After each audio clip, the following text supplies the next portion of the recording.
Hello students, this is Surbhi Tiwari and you are watching your favorite educational channel Magnet Brains, जहां पर हम आपको देते हैं 100% फ्री क्वालिटी एजुकेशन। और जब 100% कहा जाए तो इसका मतलब ये नहीं कि 2 चैप्टर्स के बाद आपको किसी भी तरीके का पेड सब्सक्रिप्शन लेना है। जी नहीं, मैग्नेट ब्रेन्स पर आपको किसी भी तरीके का पेड सब्सक्रिप्शन नहीं लेना है।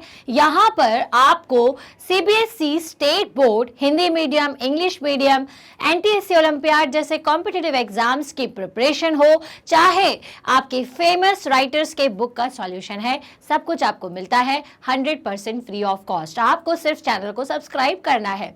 हम स्टार्ट कर रहे हैं क्लास 6 का साइंस सब्जेक्ट। क्लास के साइंस सब्जेक्ट की स्टार्टिंग करें उससे पहले ज़रूरी है कि बाकी सब्जेक्ट्स के टीचर से भी मिल लें। तो इनमें से कुछ टीचर्स हैं जो कि आपको सोशल, इंग्लिश, हिंदी, मैथ्स पढ़ाते हैं। इनका साथ होगा तभी तो हम होंगे कामयाब हमारे एग्जाम्स में।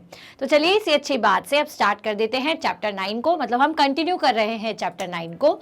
इसके पहले भी कई सारे प्रीवियस वीडियोज़ हमने कंप्लीट कर चुके हैं। तो भाई चैप्टर 9 में मैंने आपको क्या क्या पढ़ा दिया है। तो हमने देखा कि हैबिटेट्स क्या होते हैं, जिसमें हमने टेरेस्ट्रियल हैबिटेट के बारे में पढ़ा और पढ़ा एक्वेटिक हैबिटेट के बारे में कि ये दोनों चीज़ें क्या होती हैं। उसके बाद मैंने आपको कैमल के बारे में बताया था और फिश के बारे में बताया था, जिनमें से एक आपके टेरेस्ट्रियल हैबिटेट का एनिमल है और एक जो है वो एक्वेटिक हैबिटेट का एनिमल है। फिर हमने क्या कंटिन्यू किया, फिर हमने जाना कि एबायोटिक और बायोटिक कंपोनेंट्स क्या होते हैं, क्योंकि ये जो अर्थ है, ये जो आपकी पूरी अर्थ है, उसमें क्या क्या रहते हैं आपके टेरेस्ट्रियल हैबिटेट्स है, बहुत सारे तरीके के हैबिटेट्स हैं, एनिमल्स तो हैं, ह्यूमंस भी हैं, ऑर्गेनिजम्स भी हैं, और साथ ही साथ आपके एयर, वाटर, ये सभी हैं। तो इनमें हमने देखा कुछ बायोटिक और कुछ एबायोटिक होते हैं। क्लियर हो गया। तो भाई आपके एनिमल्स और जितने भी ह्यूमंस हैं, प्लांट्स हैं, ये सभी बायोटिक हैं, क्योंकि ये सभी फूड खाते हैं, अपना फूड प्रिपेयर करते हैं, रिप्रोडक्शन करते हैं, ग्रो करते हैं, इसलिए ये बायोटिक कंपोनेंट्स हैं। और एबायोटिक कंपोनेंट्स कौन कौन से होते हैं, तो वाटर, एयर, ठीक है, सनलाइट, ये सभी एबायोटिक कंपोनेंट होते हैं। फिर हमने देखा कि क्या दोनों को एक दूसरे की ज़रूरत नहीं, तो नहीं, एबायोटिक कंपोनेंट की बायोटिक कंपोनेंट्स को बहुत ज़्यादा ज़रूरत है, क्योंकि उसी की मदद से ये प्लांट अपना फूड प्रिपेयर करते हैं और प्लांट पर बाकी के सारे ऑर्गेनिज्म डिपेंड करते हैं। चलिए, तो ये सब हम हमारी प्रीवियस वीडियो में देख चुके हैं। अब बारी आती है टेरेस्ट्रियल हैबिटेट। जैसा मैंने आपको कहा कि वो हैबिटेट जिसमें कि लैंड होते हैं, ठीक है, लैंड हो, वो सभी आपके टेरेस्ट्रियल हैबिटेट्स हैं, मतलब सरफेस है जहाँ पर आप चल पाते हो, जैसे कि माउंटेन रीजन है, डेजर्ट रीजन है, आपके ग्रासलैंड रीजन है। तो ये सब क्या होता है, ये सभी आपके टेरेस्ट्रियल हैबिटेट हैं। तो हम उन्हीं टेरेस्ट्रियल हैबिटेट को पढ़ने वाले हैं। उनमें से सबसे पहले हम डिस्कस करेंगे डेजर्ट्स के बारे में कि डेजर्ट क्या होता है और वो हैबिटेट्स कैसे, डेजर्ट हैबिटेट में क्या कौन कौन से एनिमल्स रह सकते हैं, कैसे वहाँ पर प्लांट्स लगते हैं, तो उनका कुछ शॉर्ट सा हम डिस्कशन करने जा रहे हैं।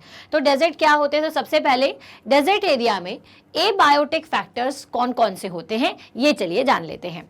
ठीक है, तो सबसे पहले तो एबायोटिक फैक्टर्स जो होते हैं, पहला है रेनफॉल।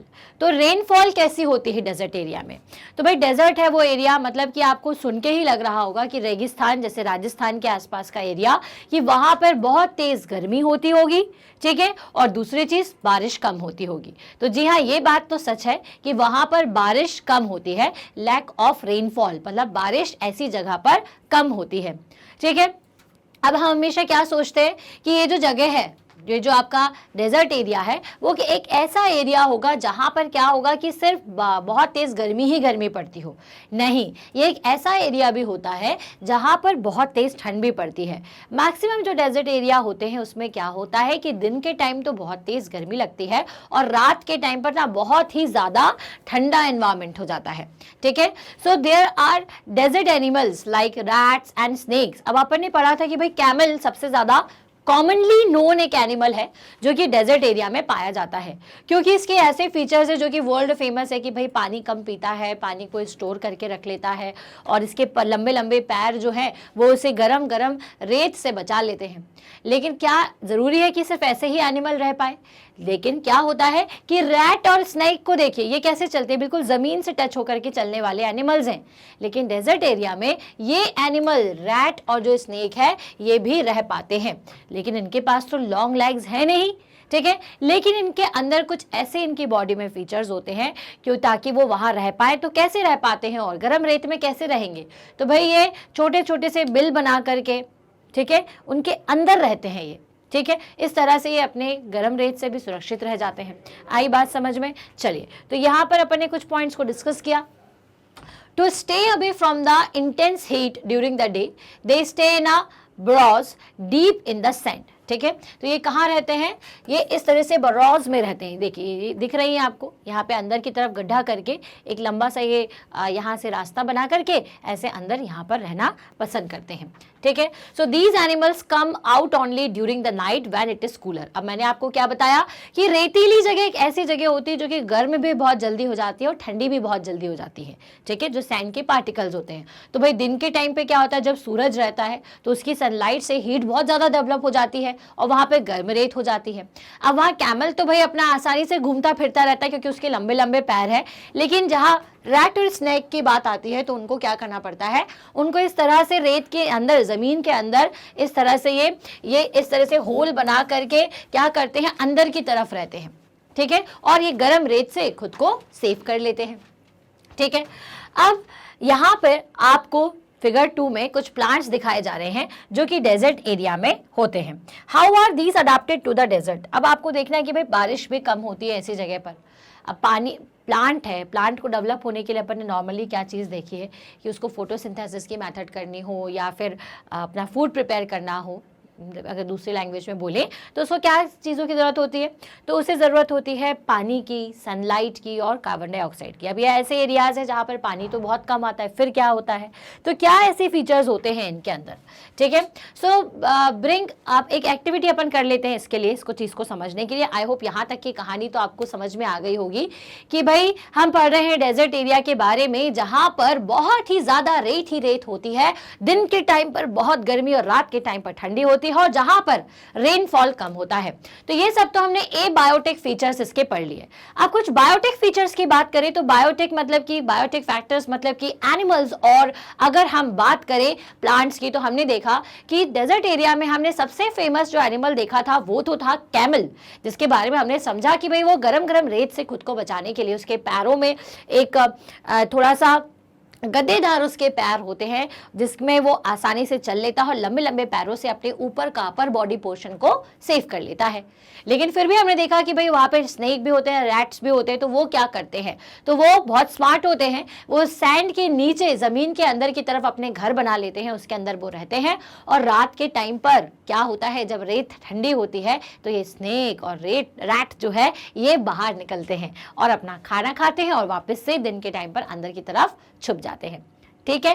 सो ये तो अपन ने कुछ एनिमल्स की बात करी, और जो बायोटिक फैक्टर है आपके डेजर्ट का वो थे प्लांट्स। तो अपन ने ये जाना कि भाई ये जो प्लांट्स हैं वो तो सनलाइट और पानी की कमी के बिना नहीं सर्वाइव करते, लेकिन फिर भी हमने देखा है कि इस तरीके के कुछ प्लांट्स जो हैं वो हमारे डेजर्ट एरिया में रह सकते हैं। तो इस चीज़ को समझने के लिए चलिए एक्टिविटी 3 का सहारा ले लेते हैं, एक्टिविटी 3 को समझते हैं। तो इसमें बताया गया है कि bring a potted cactus and a leafy plant to the classroom. अब क्लासरूम की बात करें या घर में आप क्या कर लीजिए, कैक्टस का पौधा लेकर आइए और एक नॉर्मल प्लांट लेकर के आइए।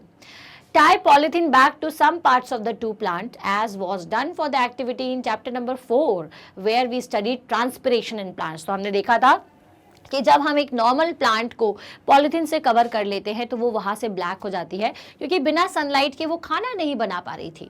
अब यहाँ पर हमने क्या किया है, एक कैक्टस के प्लांट को लिया और एक नॉर्मल प्लांट्स को लिया है, ठीक है, और leave the potted plant in the sun and observe after a few hours, ठीक है। अब आपको क्या करना है कि इन्हें धूप में रख देना है, सन में रख देना है और कुछ देरों के लिए आप उसको ऑब्जर्व करना है। अब ये जो डेजर्ट का जो प्लांट है lose very little water through the transpiration.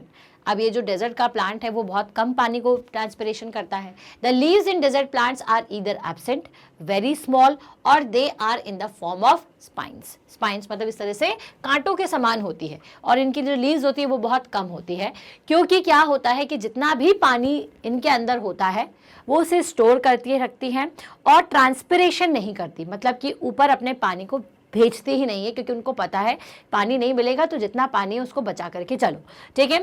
So desert plant जो होते हैं वो बहुत कम पानी को क्या करते हैं, बाहर भेजते हैं, ट्रांसपिरेशन करते हैं। The leaves in desert plant are either absent, very small, और they are in the form of spines. Spines मतलब इस तरह से कांटों के समान होती हैं। These helps in reducing loss of water from the leaves through the transpiration. ये जो कांटे हैं, कैक्टस के ऊपर कांटे देखे होंगे आपने, ऐसे सारे प्लांट्स के ऊपर आपने ये कांटे देखे होंगे, तो ये क्या क्यों होते हैं कांटे, ताकि कि ये ट्रांसपिरेशन की जो मेथड है, एवापोरेशन जो है, पानी का जो लीव्स के ऊपर पानी की प्रेजेंस है वो क्या हो सके, मेंटेन रह सके, वही की वही रह सके, वहां से नहीं जाए, इसलिए क्या करते हैं ये ऊपर कांटे उस प्रोसेस को नहीं होने देते।